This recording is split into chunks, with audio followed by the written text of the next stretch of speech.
Hello বন্ধুরা, আমি ঝন্টু মিস্ত্রি। তো আজকে তোমাদের বলবো এই যে ওয়ালগুলো আছে, তো একটা ওয়াল করতে কতগুলো ইট আছে, আর নিজের ঘরের ওয়ালের ইট কীভাবে তোমরা হিসাব করবেন বা নিজেরাই কীভাবে বার করবেন সেই বিষয়ে এই ভিডিওয় কথা বলবো। তো তোমার ভিডিওটা শুরু থেকে শেষ পর্যন্ত দেখবেন। নতুন চ্যানেলটা সাবস্ক্রাইব করুন, ভালো লাগলে এই ভিডিওটা লাইক করবেন। আমি ঝন্টু মিস্ত্রি, তোমাদের শেখানোর জন্য ভিডিও বানাচ্ছি। তো বন্ধুরা, এইরকম যদি তোমার ওয়াল করতে চাও, তো ম্যাক্সিমাম মিডিয়াম যদি রুম থাকে সেটা কিন্তু 13x14 হয়, 13x13 হয় বা 13x12 হয়। তো তোমাদের আজকে আমি দেখো মিডিয়াম যে রুম হয়, যে 13x13 ওয়াল মানে 13x13 রুমের 13 ফুট লম্বা এবং চওড়া যে ছাদের থাকে সেটা কিন্তু 10 ফুট থাকে, কোনো 10.5 ফুট থাকে, আবার কোনো 9.5 ফুটও থাকে। তো এটা হলো ছাদের মাপ না, ছাদের বিমের তলি পর্যন্ত। যেহেতু আমরা গাঁথনি ছাদ যদি 11 ফুট থাকে, 1 ফুট বিম থাকে, তার জন্য এই যে 1 ফুট বিম থাকে। আর কিন্তু 1 ফুট বিম বাদ দিলে আমার কিন্তু 10 ফুট থাকে। তো ম্যাক্সিমাম 10 ফুট ওয়াল হয়, 10 ফুট 9.5 ফুট, আবার কোনো কাজে সেটা কিন্তু 10.5 ফুট হয়। তো আমি তোমাদের 10 ফুটের মাপ দিচ্ছি। তো বন্ধুরা, এইরকম যদি তোমরা গাঁথনি করেন, তো এইরকম বলতে এই যে সামনে দেখা যাচ্ছে, তো এইরকম যদি তোমরা গাঁথনি করেন, এই গাঁথনি কিন্তু তোমরা 10 ফুট পর্যন্ত গাঁথনি করতে গেলে তোমার যে গাঁথনি যে রডটা হবে সেটা কিন্তু তোমার 31 রড দেওয়া হবে। 10 ফুট পর্যন্ত গাঁথনি করলে 31 রড দেওয়া হয়, 10.5 ফুট পর্যন্ত গাঁথনি করলে 33টা রড দেওয়া হয়।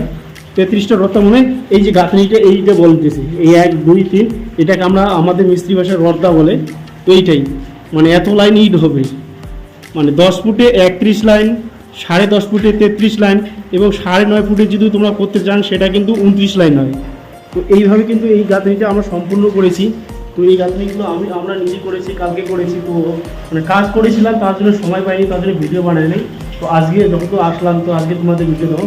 তো এইরকম যদি তোমরা একটা ওয়াল করতে চাও, তো এইরকম যদি মাঝখানে পার্টিশন ওয়াল এবং দরজা যদি না থাকে, তাহলে তোমরা এইরকম যদি একটা ওয়াল করতে চান 10 ফুট পর্যন্ত, তো একটা ওয়ালে কিন্তু তোমাদের যা ইট লাগবে সেটা কিন্তু 165টা ইট লাগবে। আর এইরকম 5 ফুট জানলা দিয়ে যদি করতে চান, তো জানলা দিয়ে যদি তোমরা ওয়াল করতে চান, ভ্যানিলিটার দিয়ে ওয়াল করতে চান, মানে নিচে 10 ফুট বাই 4 ফুট যদি জানলা দিয়ে তোমরা ঘর বানান, তো জানলার যে ইটটা মাইনাস হবে তাহলে 90টা। তো ম্যাক্সিমাম তোমরা ভাই এটা 80 থেকে 90টা ইটের বাদ দিবেন। আর ভ্যানিলিটার যেটা আছে সেটাই কিন্তু তখন আমরা যেভাবে হিসাব করি, একটা সহজ বুদ্ধি আছে। এই যে ওয়াল পার স্কোয়ারে তোমরা 3টে ইট ধরবেন। ওয়াল যদি তোমাদের লম্বা 13.5 ফুট থাকে, তোমরা কিন্তু মাপটা 14 ফুটের মাপে দিবেন। আর এদিকে যদি তোমাদের 9.5 ফুট থাকে, তোমরা কিন্তু 10 ফুটের মাপে করবেন। পার স্কোয়ারে যদি তোমরা কোনো 3টে করে ইটে হিসাব করো, মানে এটা লম্বা চড়া যত স্কোয়ার বাইরে হলো সেটাকে 3 দিয়ে যোগ করলে যে ইটটা পাবেন সেই ইটটা এখানে যাবেন। আবার না যদি থাকে বা ভ্যানিলিটার যদি থাকে, যে জায়গাটা আছে সেই জায়গাটা মেজারমেন্ট করে, মানে 4 ফুট বাই 5 ফুট থাকলে 4 ফুট বাই 5 ফুটকে হয়তো স্কোয়ার হবে, তো 3 দিয়ে গুণ করলে কত স্কোয়ার মাইনাস করলে এইটা হবে। তো পার স্কোয়ারে মোটামুটি 3টে ইট লাগে। তো বন্ধুরা হিসাব করবেন। আর যখন মেজারমেন্ট করবেন, তোমরা 6 ইঞ্চি মাল 7 ফুট থাকলে 7.5 ফুট লিখবেন, 10 ফুট থাকলে 10.5 ফুটই হিসাব করবেন। এইভাবে হিসাব করে তোমরা সঠিক পরিমাণ পাবেন। আর এইরকম একটা ওয়াল গাঁথনি করতে, তো বন্ধুরা এইরকম একটা ওয়াল গাঁথনি করতে যে লেবার মিস্ত্রি খরচা হয়, তো এইখানে বলবো এইরকম কাজ করতে লেবার মিস্ত্রির খরচা হয়। তো এইরকম একটা ওয়াল যদি তোমরা করতে যাও, তোমাদের এইখানে কাজ যদি বেস্ট থাকে, ভালো মিস্ত্রি, তা তোমাদের এখানে 4টে লেবার এবং 4টে মিস্ত্রি যাবে। সেম এই ওয়ালতে সেম যাবে, যেহেতু রিংটাল আছে, ওয়াল গাঁথতে 3 দিন লাগে, রিংটাল আছে। তো 4 দিনের কাজ করলে সেই কাজটা একদম ভালো হবে। কিন্তু এই কাজটা আছে, তোমরা হিসাব 4টা দিয়ে করবা, 4টা লেবার 4টা মিস্ত্রি। আর প্লাস্টার যদি করতে চাও, এখানে কিন্তু তোমার 2টা লেবার 2টা মিস্ত্রি লাগবে। তো বন্ধুরা, 13 ফুট বাই 10 ফুট ওয়াল যদি তোমরা একটা করতে চাও, গাঁথনি প্লাস্টার নিয়ে 6টা মিস্ত্রি যা চলে যায়। তো এইরকম যদি সম্পূর্ণ একটা রুমের ওয়াল করতে চাও, তাহলে তোমাদের যে ইট লাগবে, যেহেতু এখানে 3 4 12টা আছে, তো মোটামুটি এইরকম একটা রুম যদি করতে চাও, তোমাদের 1300 থেকে 1350 ইটে তোমাদের হয়ে যাবে। যদি জানলা একটা দাও, দরজা একটা দাও, তাহলে এইরকম ওয়াল যদি করতো, তোমার 13 থেকে 1350 ইটের মধ্যে তোমাদের একটা রুম হয়ে যাবে 13x13। তো গত 1 সপ্তাহ থেকে আমরা এই কাজটা করতেছি। 1 সপ্তাহ থেকে কাজ করে আমাদের টোটাল হিসাব হয়ে গেল। আমরা যে এই ওয়ালটা করেছি, তো এই ওয়ালটা কোনো জানলা নাই, দরজা নাই। তো এই ওয়ালটা কিন্তু আমাদের যে ইট গেছে সেটা কিন্তু 460 পিস গেছে।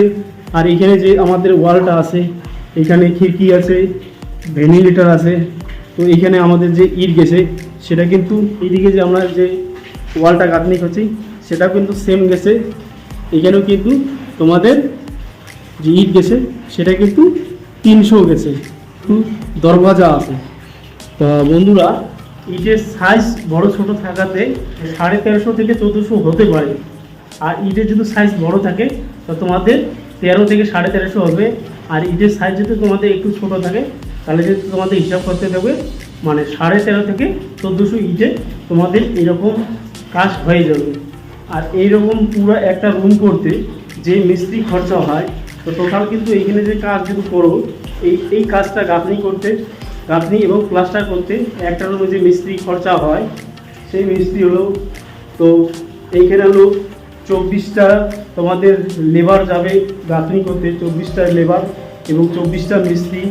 আর সিলিং সহ যদি করেন সেখানে সিলিংয়ে কিন্তু তোমাদের সেম মানে সিলিংয়ে অনেক বিম আছে, তো সিলিংয়ে কিন্তু সিলিংয়ে বিম থাকে থাকে, তো সিলিংয়ে যে তোমাদের হয় সিলিংয়ে কিন্তু তোমাদের মানে 3টা মিস্ত্রি 3টা লেবারের কাজ হয়ে যায়, 3টা লেবার 3টা মিস্ত্রি হয়ে যায়। তো টোটাল কিন্তু একটা রুম যদি তোমরা করো, একটা রুম করতে লেবার মিস্ত্রি যাই খরচা হয় সেটা হলো 27টা লেবার এবং 27টা মিস্ত্রি খরচা হয়। আর এই যে হিসাবটা দিলাম সেটা কিন্তু এই কাজ করার পরে হিসাব করে দিলাম। আর যে চিপিংটা আছে, যে চিপিং বা হ্যাকিং যে বলে সেটা কিন্তু আলাদা, সেটা কিন্তু হয় একটা রুম করতে 500 টাকা খরচা হয় চুক্তি দিলে। এবং আর তোমরা যদি হাজিরা দিয়ে করতে চাও তো এখানে কিন্তু তোমাদের 2টা লেবার হবে। তো বন্ধুরা, এইরকম একটা বেডরুম করতে এর যদি সাইজ ছোটো থাকে সেটা কিন্তু তোমাদের 13.5 থেকে 1400 ইট যায়। আবার ইট যদি সাইজ ভালো থাকে সেটা কিন্তু 13 থেকে 1350 টাকার মধ্যে এরকম একটা রুম হয়ে যায়।